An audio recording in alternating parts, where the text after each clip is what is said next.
सरकार वेगो आर्थिक वर्ष बजेट मार्फत तगु नुगु कार्य विरोधी सुनचाँदी व्यवसायी देश प्रदर्शन यान्त्रो मुदु हाम्रो आन्दोलन जारी छ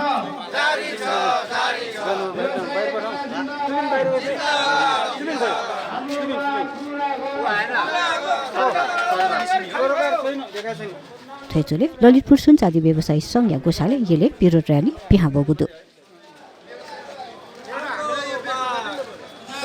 नेपाल सुनचाँदी रत्न आभूषण महासंघको संयुक्त आह्वानमा विभिन्न विरोधका कार्यक्रमहरू सञ्चालित रहेको क्रममा सुन तथा सुनका गहनामा 2% विलासिता कर र हीरा तथा बहुमूल्य पत्थरमा 13% भ्याट लगाइएको विरोधमा ललितपुर जिल्लामा आज आयोजित विरोध र्यालीमा सम्पूर्ण व्यवसायी संघ संस्थामा आबद्ध रहनुभएका सम्पूर्ण व्यवसायी महानुभावहरू साथै सम्पूर्ण उपभोक्ता महानुभावहरूलाई सहकार्यका लागि म हार्दिक अनुरोध गर्दछु।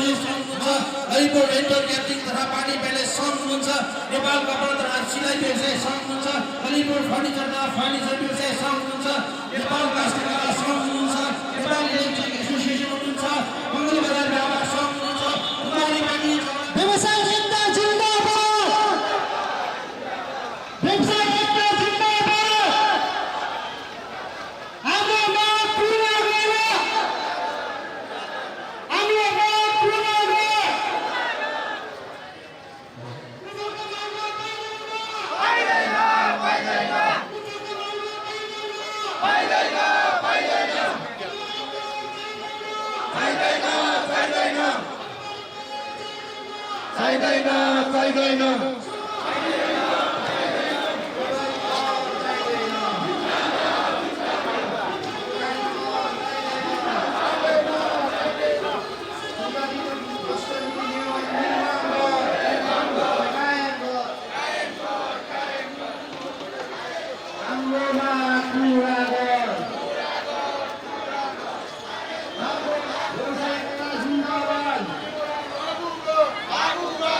व्यवसाय त्यसो थप जुगु निगु प्रतिशत विलासिता कर व बहुमूल्य रत्न पत्थर तगु जिनसंगु प्रतिशत कर खारेजिया मागु माग तया वे चंगुदु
सम्पूर्ण व्यवसाय एक हो,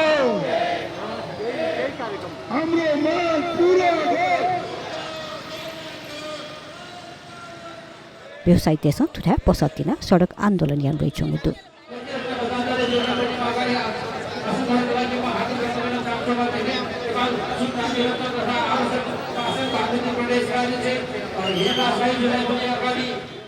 धेरै कुरा हामीले बुझेका छौँ, धेरै कुराहरू हामी बुझाउने पक्षमा छौँ, तर यो सङ्घर्षमा हुँदै गर्दा म साथीहरूले के अनुरोध गर्न चाहन्छु भने म मात्र होइन, मेरो कमाइले मेरो परिवार चलेको छ, परिवारको 4 जना सदस्य पनि म भोलि हुने आन्दोलनको कार्यक्रममा सरिक बनाउन तपाईँहरूलाई अनुरोध गर्न चाहन्छु।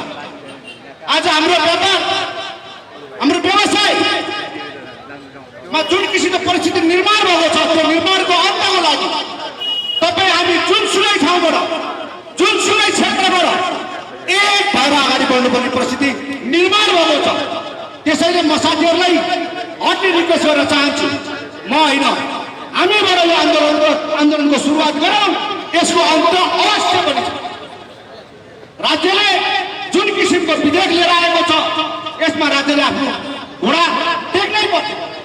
यो आम नागरिकका कुराहरूमा, यो उपभोक्ताका कुराहरूमा र यो पेसामा जोडेका तमाम व्यवसायिक कालीगढ र कर्मचारीहरूको कुरामा, तिनीहरूको परिवारको कुरामा राज्य यसरी उदासीन हुन पाउँदैन भन्ने हाम्रो मूल यो सङ्घर्ष समितिको धारणा रहेको भने म यहाँहरूलाई अनुरोध गर्न चाहन्छु।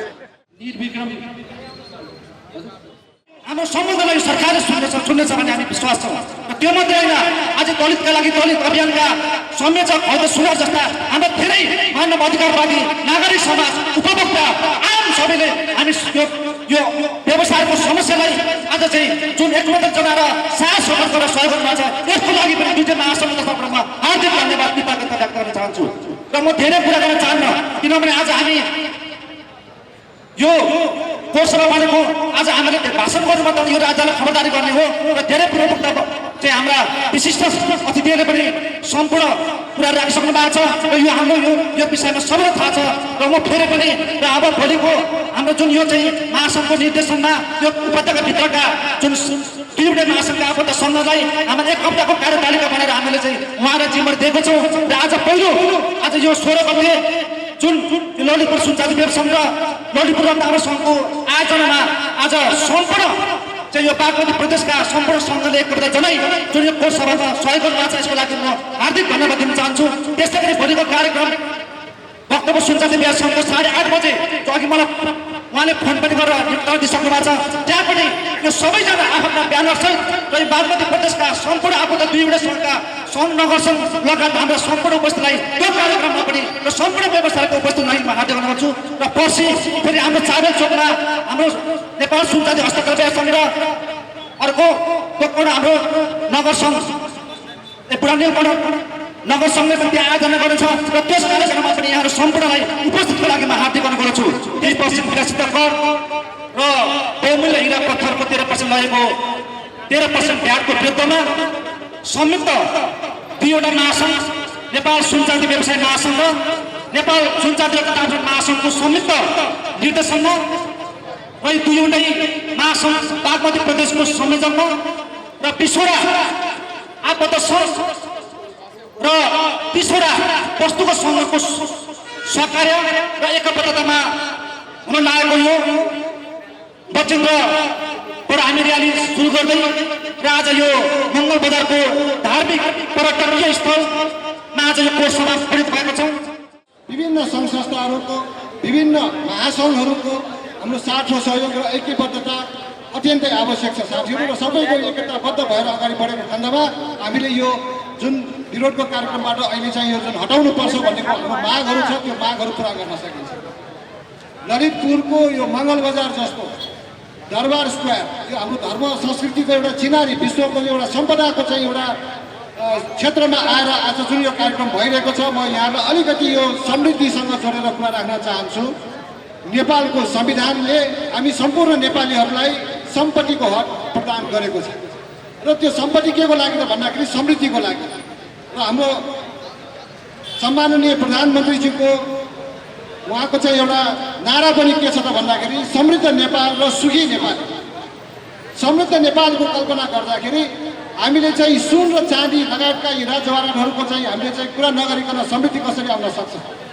र समृद्धिको कुरा गर्दाखेरि आज यहाँ हामी यहाँ देख्छौँ विभिन्न मठ मन्दिरका गजुरहरू सुनले मोलम्बा लगाएको, यहाँ गजुरहरू हेर्न सक्नुहुन्छ।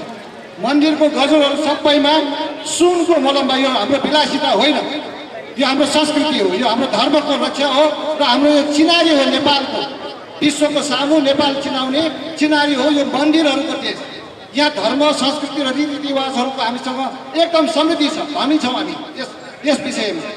र यसैको सिलसिलामा सुन चाँदीको प्रयोग जन्मदेखि मृत्युसम्म अघि कुरा उठिसकेको छ। बालक जन्म भएदेखि हामी चाहिँ मृत्युको शय्यामा हुँदाखेरि समेत हामीलाई चाहिँ सुनको आवश्यक पर्छ। विभिन्न त्यसको चाहिँ उत्सवहरूमा, विभिन्न कार्यक्रमहरूमा हामीलाई सुन चाँदीको चाहिँ आवश्यक पर्छ। र धनको सञ्चयको रूपमा हरेक व्यवसाय, हरेक पसल, हरेक उपभोक्ता, हरेक घर घरमा सुनको जोहो भएको हुन्छ र त्यो सुन चाहिँ सम्पत्तिको रूपमा पुस्ता दर पुस्ता हस्तान्तरण भएर गएको हुन्छ। यसरी भएर जाने हाम्रो संस्कृति रहेकोमा यो जुन कर लादिएको छ यो करले हाम्रो त्यो श्रृङ्खलालाई छिन्न भिन्न बनाउँदैछ साथीहरू। त्यस कारणले यसको विरोध गर्नु पर्यो।